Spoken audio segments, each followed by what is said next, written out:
Hello everybody, welcome back to yet another episode of Foster Talks, and today I have with me author Mr. Vikram Singh, who has authored multiple books, who's really multifaceted. He is an angel investor, he's a writer by profession, he's a travel junkie. Yes. He does a lot of adventure junkie as well. So he had a lot of things for me to describe him by. So today I've invited him to Foster Talks to majorly just share with us about his writing journey, his expertise in books marketing, how has his life been after writing the book, how was it before. So I would love to get a little intrude and ask you a lot of questions about. So thank you so much for coming into Foster Talks today. Thank you, Naghma, for inviting me. My It's pleasure. a pleasure to be here at Thank you Foster. so much. So my first question to be is, when did you decide that you actually wanted to write a book? So I did not choose writing. I think writing chose me. Wonderful. Because back in the day when I started my career, as I told you, I've been a banker all through my life, and I used to travel a lot. Yeah. So I used to have themes. Once I had a theme of covering all the UNESCO World Heritage Sites in India. Wow. So I think I've seen most of them. Okay, interesting. Yeah. Yes. Then once I decided I'm going to see most temples, sun temples and the mosques and the churches in India. Wow. So that's how I used to decide to travel. Okay. So 4 or 5 years I traveled a lot, and I traveled like a commoner. I would not go by flight, I would go by train. Lovely. I would travel by bus. Yeah. Okay, I stayed in very basic hotels. Yes. And even local mode of traveling also, if possible, I'll maybe rent a bicycle and go on a bicycle and have a look around. Okay. So those 4 or 5 years were very thought provoking, and in a way I learned a lot from those experiences. And then I thought maybe after having so much, and I used to read a lot always throughout my school, college. So writing is all about putting your thoughts, all the thoughts that data sets that you have, just collating them and giving the shape of a story and making it interesting for the readers. And of course, you have to make it interesting, for people to pick it up. So I thought that I had, good enough experiences which I could share to start with. And then I started writing short stories. Wow, okay. So there was a contest by Story Mirror and Yes Bank for writing professionals. Okay. So the contest was about writing short stories. Okay. And the prize was top 20 stories will get published in the form of an anthology. Oh, lovely. Okay. Which was good enough for me. Yes, definitely. So I was working that time, so I used to go to the office in the day and try to write in the night. So I submitted 5 stories. Lovely. And thankfully one of them got selected. There were 20,000 stories submitted by 5,000 authors. Wow, okay. So mine was ranked 16. That's amazing. Yeah, so so it got published in the form. So it was a great, Of course. I was thrilled to see, my book available on Amazon and bookstores. So then I thought maybe I should try to write more and maybe write a book or something. And that's how it started. Interesting. No, that is, I'm sure that would have been an amazing achievement for you. How many years ago was this? This was 2016. Oh, okay. So, and your first 8 book years. came out during COVID, right? Yeah, during COVID, yes. So can you tell me a little bit about your first book? Because I know it has always been an Amazon bestseller. So I would really like to ask some questions about how it became a bestseller. But then before that, can you tell me a little bit about your first book? So my debut novel is Mystery of the Urban Monks. Yeah. And I wrote it in 2019, and 2020 it got published, and that too in June of 2020, which was like the beginning of COVID. Yes. And all the bookstores were closed, so we only had a choice of online platforms, Amazon, Flipkart, etc. So thankfully the book did very well, and we marketed it well. Nice. And with the help of Hub Hawks, they were helping me marketing the book. The book did very well. It was on Amazon top, 10 books for consistently for many days. For months. Yeah. And till today, it is one of the top-selling books of my publisher. Amazing. So how has that journey changed your perspectives? Because as much as I know about you or your professional background, you've been a banker, you've been a professional, you worked in very high C-suite positions as a director in multiple of the banking companies. So that would definitely have been a very highly professional, busy kind of a corporate life. So from there, shifting into a writer, when you started seeing your book selling, when you started becoming a bestseller, I'm sure you would have started going out as an author for events, for talks, all of that would have happened, right? How did this change your life? See, firstly, I'm sure you know banking is a tough job. Yeah. Even all corporate jobs are tough. We have a lot of stress today to handle. And banking, especially because I was in capital markets, I'm still in capital markets. But as an entrepreneur, no, and not as a as a corporate employee. But it's a lot of stress. We have we have a lot of number crunching to be done.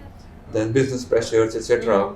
So writing was a welcome change for me, and that is why I chose to write fiction. And a lot of corporate honchos write non-fiction. So, but I somehow feel that that does not give you a break. Very from true. your career. Yeah. So I thought maybe writing a fiction is what will give me a break, and I think that's where I belonged. And once my first book came, and the response I got from readers was overwhelming. And it's feeling great to hear from readers, getting their feedbacks, getting emails, messages from them, appreciating your book, and sometimes criticizing also. Initially, I used to feel bad. Why is this person giving me using strong words from a book? But then I thought, since this person has bought my book, he has spent his time and money and effort, so I should appreciate it, and I should take it with a pinch of salt. And I try to imbibe it in my next book, which I did. And I think with each book, I yearn, and I hope that I'll keep growing. Wow, that's actually really nice. I mean, like you said, when you are in a busy corporate life, writing a book or something, like you said, in the fiction, that's your escape. Yes. Right? So, is there any good practices that you adapted while you started off with writing, which you didn't have before, which helped you become calmer, happier, like basically to be a better person? Are there any habits that you picked up during your writing journey, writing phase, which you wished that you had even way before? Anything that you picked up like that? I think writing just didn't show me anything new. I think I had it in me. So it just came out when I started writing. I have been a calm person at times. I've been very social also. I used to travel, read. I told you, multi-faceted things I used to do. So, and corporate, I had a great career. I did very well.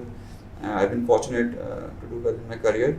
So, writing has helped me enhance my personality, my outlook towards life. I think I became more responsible. So, no, I will think before I say anything in public, because people, you are people who read your books, or people who follow you. You're influential now. Yeah, they get influenced. So, I think we have a lot of responsibility as writers. Very true. And I think a writer has to be neutral, this is my belief. Because in today's world where there's a lot of aggression and, noise that we come across, I think writers are people who should be, trying to neutralize and trying to keep things calmer, and of course, and give a good time to the readers. The basic moderator of life. Yes. Interesting. Nice way of telling it. I think I should copyright it. So when you're talking about now that you had a very successful journey as an author, how did you market your book? Because I'm sure there will be certain things that you did which might be of really help for a lot of upcoming authors today. So can you share with some of those things that really helped you out with marketing out your books and literally getting it out there and converting it into a bestseller? Naghma, they say, beggars are not choosers. So what happened with me was, as I told you, my debut novel came in the midst of COVID. And you'll be shocked to hear that my first book, I did not even have had a book launch.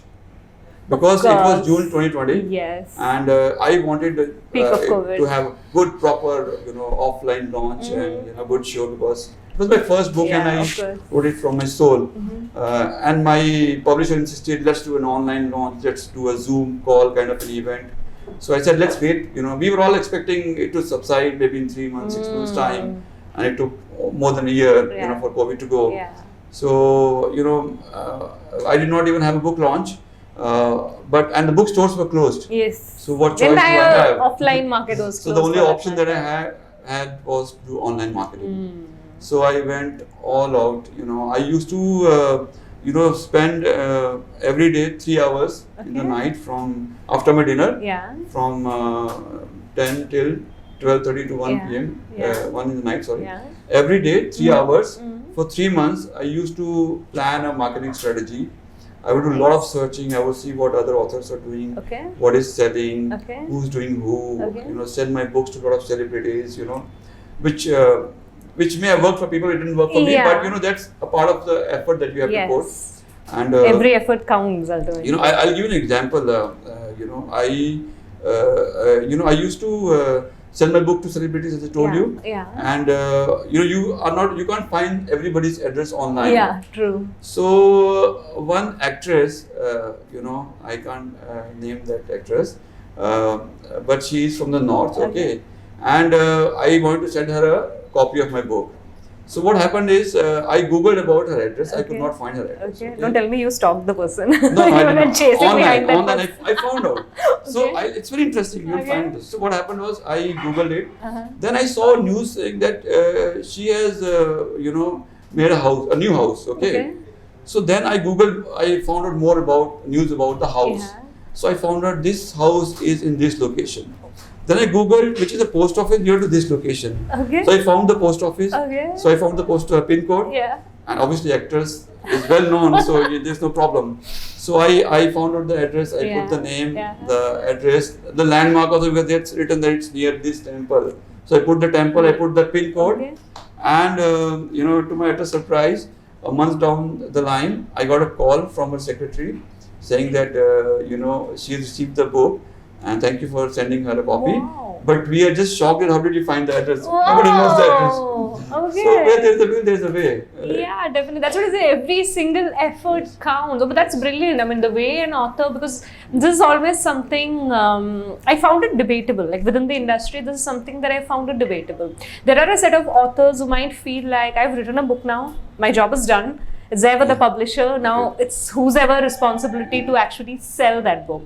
But at the same time, I've seen those authors getting the book published is the start of the journey. And then later is that when they actually put in all the efforts to get that book to the final reader. So there are these two set of authors that I always come across. And I believe you're the second set, obviously, considering all of this is done. What was for you, out of this entire journey of different successes with different books of yours, what has been that one moment where you felt like, yes, this is why I became a writer? Is there a moment like that?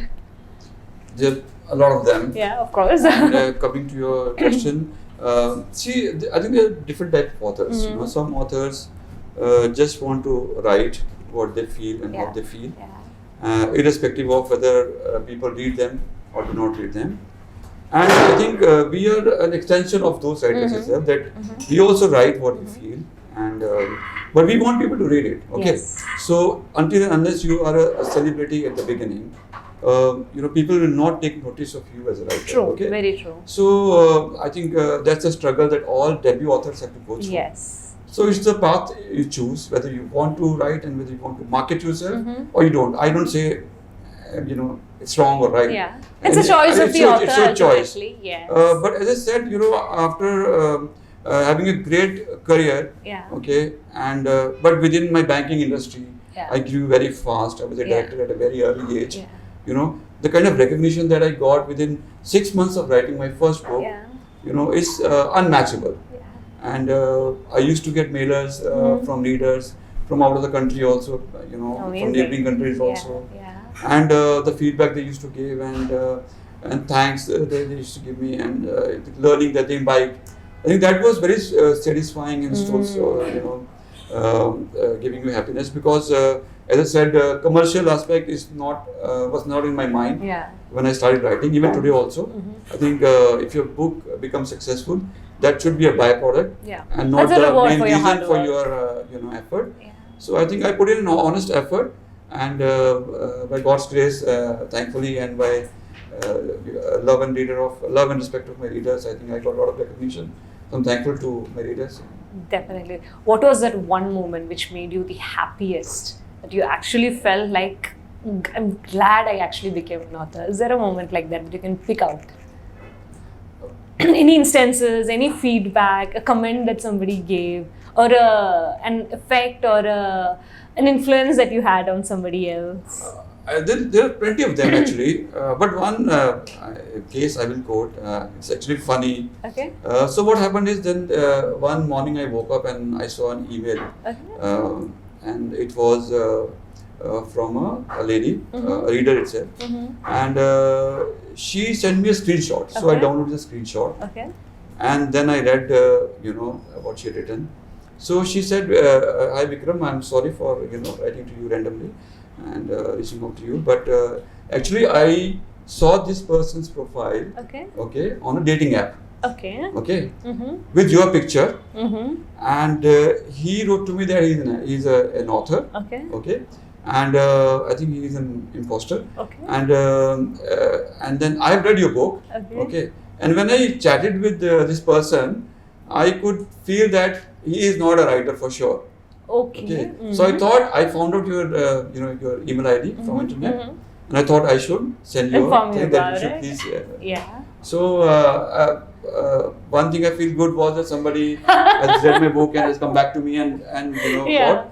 And second thing was that somebody was using my picture on dating app. So that's good validation. Yeah, good validation. And fortunately or unfortunately, our pictures are all over the place. So there's nothing that can be done about it. That is true. Now I've heard authors tell that if they find a plagiarized book in the market, the roadside market, I've heard that authors telling that they're extremely happy about it because secretly the book is worthy enough to somebody to take the effort to go plagiarize it. If the book was not worthy enough, people would not have plagiarized it, right? They would not have they lose created income, they lose the revenue, but still it's good. That means that your book is doing really well in the market. Yeah, that's true. That's true. Now, this is great. I mean, that I've been that way. When you're looking at it, your journey has been amazing. So when you're looking at into your journey again from your professional life to a writer life, you've been an angel investor as well, and you've been part of the publishing industry for quite some time now. Quite some time. So, what are your insights? Any insights or any pick pointers that you've taken up from the publishing industry that you think that the common man may not know, but if shared, that it might really help the budding authors? From a publisher's perspective or from an author's perspective? For publishing industry perspective for an author to make use of it. Okay. So for authors, I think, thankfully we have a lot of authors, but at the same time we have a lot of options also today. So, back in the day, you just had, 8 to 10 traditional publishing houses. Then you got 1 or 2 indie publishers. But today, I think they have a lot of choices. So, there's more content which can be produced and, and published. So, even a lot of people are going for self-publishing and still, doing very well, and the books are selling well just by marketing themselves. So I think for authors, I think good news is that there's a lot of choices for you today. But I think focus on your content, so you don't have to worry about your book getting published. Anything and everything get published today. So if you focus on the content and market it well, I think you have a bestseller in hand. Interesting. Okay. So now coming back to your writing journey, any future work coming up? Yeah, I've been commissioned by my publisher to write a 3rd book. Lovely. So it will be a non-fiction this time. Okay, so, you're going back to non-fiction. Yeah, my publisher wants me to write. So that sounds interesting. Any a little bit of spoilers that you can give about what it is? I can't share about that. Okay, but then either shares. I'm still writing, but yes, as the when book is it going ready, to come out? Hopefully early next year. Lovely, amazing. So one of your book was an Amazon bestseller. One of another book, which is right here, is here again. It is a thriller. It has a love story behind it. How do you pick up the themes for your books? Like, what inspires you to pick up the themes about which that you want to write? Okay. So themes, I've never thought much about the themes, but I have my first book. I used a top-down approach, Okay. wherein I had a story in my mind, and then I started writing and developing the characters. Okay. In my second book, The Royal Abduction, Yeah. I used a bottom-up approach. Okay. Then I had one character in my mind Okay. who's the antagonist Yeah. in this book, Yeah. and on just around that character, I just wove the story. Interesting. Okay. Good luck with the book as well, because I've read it and I didn't read your first book. I'm so sorry about that, but this is very interesting, and I would definitely ask people to check them out as well. Thank you. Any quick message? One last message. That would be my last question to you as well. Any message that you would want to give away to our budding authors, people who enjoy writing in general, writing a book or anything, even it could be their journal, but anybody who loves writing, any message that you would want to give out to them? That's my only message to all aspiring writers or anybody who wants to write anything. Yeah. Write from your soul. Yeah. Okay. Don't have any pressure. Yeah. And no compulsions, no financial compulsion. Just write what you want to write. Work hard on it. Edit it well. And bring your best package in the market, and it will be accepted. Thankfully, we have a lot of English reading population today, Yes. and everybody has a different understanding of language and literature. Yeah. So I think we have a market for all kind of literature today. Very true. Yeah. So even if you write the most intellectual kind of books, or you write a chick lit or a thriller or any kind of novel or something, or short stories, so I think there is a huge market. Yes. So just focus on your writing. Try to give the best product to the readers, and it will do well for sure. Definitely. And also for the readers, my only request, humble request, is to please do review the books. Oh, okay. Because Very true. we wait for reviews, Yeah. because good reviews make us happy, Yes. and bad reviews give us a lot of learning. Yes. So Help I you think, grow. reviews are very, very important. So which I would request and urge all the readers, all the bookstagrammers, everybody who's an avid reader. Lovely. Yeah. Whenever you read a book, please do review. Good That's or bad, amazing. depends Yeah. on your experience. That is true. That's really true. That's so true. I mean, the message about review is actually true, because I've heard a lot of authors telling, even if it's a bad review initially, like you Yes, said, yes. made them feel a little sad, but then later they realize that it is this bad review that is helping them improve their writing, and they can actually implement it in their next book. It helps us grow, and the feedback I got from my reviews in my first book, I try to invite them in my Yes. second. What I am getting from my second book, I'll try to improve and write better in my third book. So we also keep growing as writers, and try to write a better book every time. Definitely. Thank you so much, Vikram sir, for all your Thank you, insights Naghma. that you've shared with us today. I'm really sure that some or the other listeners who are potential writers who would Yes. love to get their book out there would definitely be benefiting out of it. Thank you so much for being here today, Thank you and for good luck to your inviting me. third book. Yeah, You didn't yeah, give me a sure. spoilers, but then Yes, good luck yes, to it. yes. We're looking So forward to maybe it. by this year end, we should be able to talk Definitely. about the book. Definitely. Thank you so much, sir, Thank for you. being here today. Thank Thank you, everybody. Thank you for inviting me.